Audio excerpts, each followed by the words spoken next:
June 11 Yogini Ekadashi. ఈ చిన్న పని చేస్తే 88,000 మందికి అన్నదానం చేసిన పుణ్యంతో పాటు అప్లైశ్వర్యాలు స్వర్యాలు ఖాయం. అందరికీ నమస్కారం. మన ఛానల్ కు స్వాగతం. మన హిందూ ధర్మంలో పండుగలకు ఎంతటి ప్రాముఖ్యత ఉందో ఉపవాసాలకు, వ్రతాలకు అంతకంటే ఎక్కువ ప్రాముఖ్యత ఉంది. వాటన్నింటిలో తలమానికం లాంటిది, సకల పాపాలను పటాపంచలు చేసే మహాశక్తివంతమైన ఉపవాసం ఏకాదశి. నెలలో వచ్చే 15 రోజులకు ఒకసారి, అనగా అమావాస్య తర్వాత 11వ రోజు, పౌర్ణమి తర్వాత 11వ రోజు వచ్చే తిథినే ఏకాదశి అని అంటారు. అయితే ఈ జూన్ 11వ తేదీన రాబోతున్న ఈ మహాపవిత్రమైన ఏకాదశి పర్వదినాన అసలు ఉపవాసం ఎందుకు చేయాలి? ఏకాదశి రోజున అన్నం ఎందుకు తినకూడదు? దీని వెనుక ఉన్న శాస్త్రీయ మరియు పౌరాణిక రహస్యాలు ఏమిటో ఇప్పుడు మనం ఈ వీడియోలో వివరంగా తెలుసుకుందాం. ముందుగా ఈ వీడియోకి ఒక లైక్ చేసి కింద కామెంట్స్ లో భక్తితో ఓం నమో భగవతే వాసుదేవాయ అని రాయండి. ఈ జూన్ 11వ తేదీన రాబోతున్న ఏకాదశికి మన పురాణాల్లో అత్యంత విశిష్టమైన స్థానం ఉంది. ఆషాఢ మాసం కృష్ణపక్షంలో వచ్చే ఈ ఏకాదశిని యోగిని ఏకాదశి అని పిలుస్తారు. పద్మ పురాణం ప్రకారం ఈ యోగిని ఏకాదశి నాడు ఉపవాసం ఉంటే 88,000 మంది బ్రాహ్మణులకు అన్నదానం చేసినంత అపారమైన పుణ్యం లభిస్తుందని సాక్షాత్తు ఆ శ్రీకృష్ణ పరమాత్మే స్వయంగా ధర్మరాజుకు వివరించాడు. అంతేకాదు, ఎవరైతే తీవ్రమైన చర్మ వ్యాధులతో మరియు దీర్ఘకాలిక అనారోగ్య సమస్యలతో బాధపడుతున్నారో వారు ఈ యోగిని ఏకాదశి నాడు శ్రీహరిని స్మరిస్తూ ఉపవాసం ఉంటే వారి రోగాలన్నీ పటాపంచలైపోతాయని మన మహర్షులు చెప్పారు. దీనికి సంబంధించి పురాణాల్లో ఒక అద్భుతమైన కథ ఉంది. పూర్వం అలకాపురిని పాలించే కుబేరుడి వద్ద హేమమాలి అనే ఒక యక్షుడు సేవకుడిగా ఉండేవాడు. అతడు ప్రతిరోజూ మానస సరోవరం నుండి శివ పూజ కోసం కుబేరుడికి కలువ పూలను తీసుకువచ్చేవాడు. కాని ఒకరోజు హేమమాలి తన భార్యపై ఉన్న విపరీతమైన వ్యామోహంతో ఆమెతో గడుపుతూ కుబేరుడి పూజకు పూలు తీసుకువెళ్లడం మర్చిపోతాడు. దీంతో కోపగించిన కుబేరుడు, నువ్వు నీ కర్తవ్యాన్ని మరచిపోయావు కాబట్టి భయంకరమైన కుష్ఠురోగివి అయి భూలోకంలో పడిపోతావు అని శపిస్తాడు. ఆ శాప ప్రభావంతో భూలోకంలో పడిపోయి భయంకరమైన రోగంతో ఎంతో కాలం బాధపడుతున్న హేమమాలి అదృష్టవశాత్తు మార్కండేయ మహర్షి ఆశ్రమానికి చేరుకుంటాడు.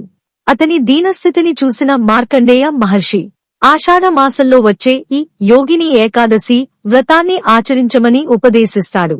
ఆ మహర్షి చెప్పిన విధంగానే యోగిని ఏకాదశి నాడు ఉపవాసం చేసి ఆ శ్రీహరిని ఆరాధించిన హేమమాలి తక్షణమే తన శాపం మరియు వ్యాధి నుండి సంపూర్ణంగా విముక్తి పొంది తిరిగి తన లోకానికి చేరుకుంటాడు. ఇదిలా ఉంటే అసలు ఈ ఏకాదశి ఉపవాసం ఎలా మొదలైందంటే, పూర్వం మురాసురుడు అనే ఒక భయంకరమైన రాక్షసుడు దేవతలను హింసిస్తూ స్వర్గాన్ని ఆక్రమిస్తాడు. అప్పుడు దేవతలందరూ శ్రీ మహావిష్ణువు వద్దకు వెళ్లి తమను రక్షించమని వేడుకోగా ఆ స్వామి మురాసురుడితో ఏళ్ల తరబడి యుద్ధం చేస్తాడు.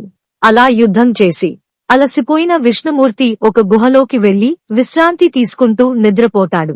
సరిగ్గా అదే సమయంలో మురాసురుడు నిద్రపోతున్న స్వామిని సంహరించాలని ఆ గుహలోకి ప్రవేశిస్తాడు.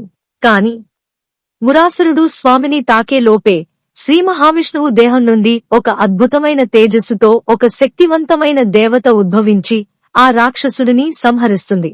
ఆ తర్వాత నిద్రలో నుండి మేల్కొన్న విష్ణుమూర్తి ఎదురుగా ఉన్న ఆ దేవతను చూసి ఆమె చూపించిన ధైర్య సాహసాలకు ఎంతగానో సంతోషిస్తాడు. స్వామి ఆ దేవతకు ఏకాదశి అని పేరు పెట్టి ఇలా వరం ఇచ్చాడు. దేవి, నీ పరాక్రమానికి నేను మెచ్చాను. ఇకపై నీ పేరుతో పిలవబడే ఈ ఏకాదశి తిథి నాడు ఎవరైతే అన్నం తినకుండా ఉపవాసం ఉంటారో వారి సకల పాపాలు నశించిపోయి వారికి మోక్షం ప్రాప్తిస్తుంది అని అభయమిచ్చాడు. అప్పటి నుండి ఏకాదశి ఉపవాసం అనేది మానవాళికి ఒక మహాపవిత్రమైన వ్రతంగా మారిపోయింది.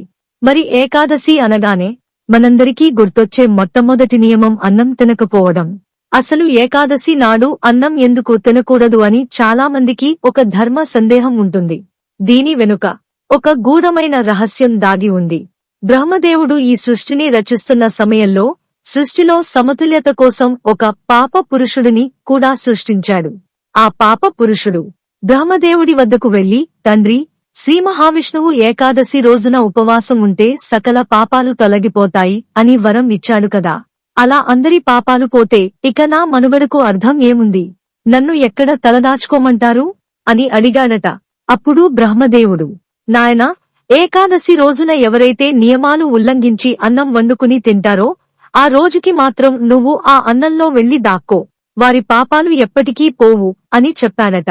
అందుకే మన శాస్త్రాల ప్రకారం ఏకాదశి నాడు ఎవరైతే అన్నం తింటారో వారు సాక్షాత్తు ఆ పాప పురుషుడిని భుజించినట్లే అని పండితులు చెబుతున్నారు. ఇక పౌరాణిక కారణం పక్కన పెడితే ఏకాదశి ఉపవాసం వెనుక ఉన్న శాస్త్రీయ కారణం తెలిస్తే మీరు నిజంగా ఆశ్చర్యపోతారు.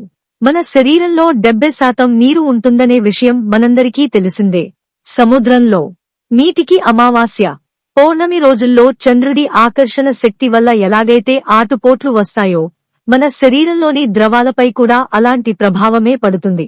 పౌర్ణమి మరియు అమావాస్యకు సరిగ్గా 3-4 రోజుల ముందు వచ్చే ఈ ఏకాదశి సమయంలో భూమి ఆకర్షణ శక్తిలో వచ్చే మార్పుల వల్ల మన జీర్ణ వ్యవస్థపై తీవ్రమైన ప్రభావం పడుతుంది.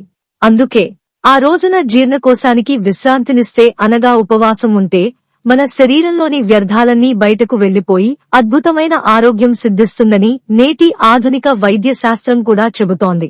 దీనినే మన ఆయుర్వేదంలో లంకణం పరమౌషధం అని అన్నారు. కాబట్టి ఏకాదశి ఉపవాసం అనేది కేవలం పుణ్యం కోసం మాత్రమే కాదు, మన సంపూర్ణ ఆరోగ్యం కోసం మన మహర్షులు పెట్టిన ఒక అద్భుతమైన సైంటిఫిక్ డైట్. మరి ఈ ఏకాదశి రోజున ఎలాంటి నియమాలు పాటించాలి? ఏకాదశి నాడు ఉదయాన్నే నిద్రలేచి తలస్నానం ఆచరించి ఇల్లు మరియు పూజా మందిరాన్ని శుభ్రం చేసుకోవాలి. శక్తి ఉన్నవారు రోజంతా పచ్చి మంచినీళ్లు కూడా తాగకుండా నిర్జల ఉపవాసం ఉండటం అత్యంత శ్రేయస్కరం. అలా కుదరని వారు పాలు, పండ్లు లేదా ఉప్పు లేని అల్పాహారాన్ని తీసుకోవచ్చు. కానీ పొరపాటున కూడా బియ్యంతో చేసిన ఏ పదార్థాన్ని ముట్టుకోకూడదు. అలాగే ఉపవాసం ఉన్నవారు పగటిపూట నిద్రపోకూడదు, కోపాన్ని అదుపులో ఉంచుకోవాలి, ఎవరిపైనా అరిచి అపశబ్దాలు మాట్లాడకూడదు. రాత్రిపూట విష్ణు సహస్రనామ పారాయణ చేస్తూ భగవన్నామ స్మరణతో జాగారం చేయాలి. ఇక ఉపవాసం కంటే కూడా అత్యంత కీలకమైనది పారణ, అనగా మరుసటి రోజు ద్వాదశి నాడు ఉపవాసాన్ని విరమించడం. ద్వాదశి ఘడియలు ముగియకముందే ఉదయాన్నే నిద్రలేచి దేవుడికి నైవేద్యం సమర్పించి ఆ ప్రసాదంతో ఉపవాసాన్ని ముగించాలి. ఈ రోజున ఉసిరికాయ పచ్చడిని ఆహారంలో తీసుకోవడం ఎంతో పుణ్యప్రదం అని మన శాస్త్రాలు చెబుతున్నాయి.